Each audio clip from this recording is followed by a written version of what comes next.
If you had to stand before Odin right now, do you think he'd ask for DNA results? Or would he ask you to see your hands?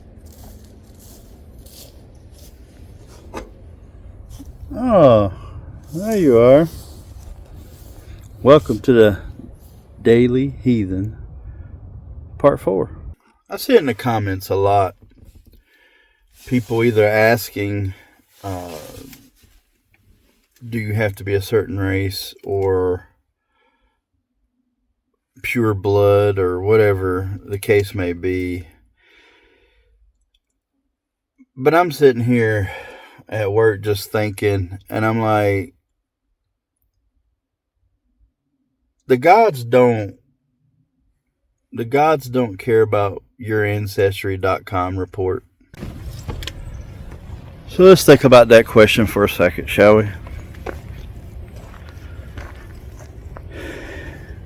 If our belief system is on just blood, then it's a museum. It's dead. And just becomes a costume party. But if your belief system is about your deeds, what you do with your hands, how you treat people, your neighbors, strangers, the community at large, your friends, your family, then you're building something real. The Folkish communities want to preach and holler that this practice is closed, but history tells a much different story. The Norse they weren't afraid of new things or people. What they were afraid of was the weak. So they cared more about if a man could hold the line in a skirmish than what color his hands were. The biggest threat to heathenry is stagnation.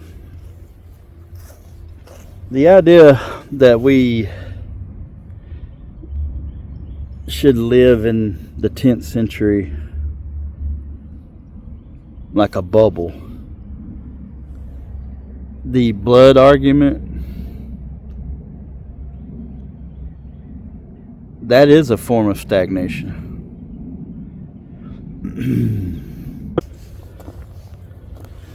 So if the Havamal 127 speaks, and I'm paraphrasing, speaks on if you see evil to speak out against it, then I consider people that are gatekeeping due to blood, that's evil. And that's why I speak out against it. Then, if we're doing that, we're not building a community, we're building a club. And clubs, they don't stick up for you when things get bad. So you need to build a community, not a club. Of course, some of you already know that. So that makes me want to pose a question.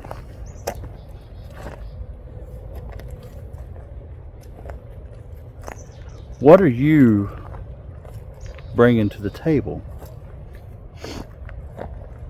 If you're waiting on a DNA test result to honor Thor, you're wasting your life. Stop looking at your blood and start looking at your bonds. Who do you serve? What do you build? And who has your back when the world goes haywire? This is the heathenry that I want to be a part of. That is the urban Norseman way. So, when I talk about being an urban Norseman, I'm talking about the ancient values. Frith, luck, honor, and building them in a life in the modern city. The city's fast, diverse, and complicated. And if your faith can't survive walking down the street when the majority of people don't look like you, then the faith is fragile. It's not a shield wall. That would make it a glass ornament. So I want to thank you for spending some time with me today. We'll see you soon.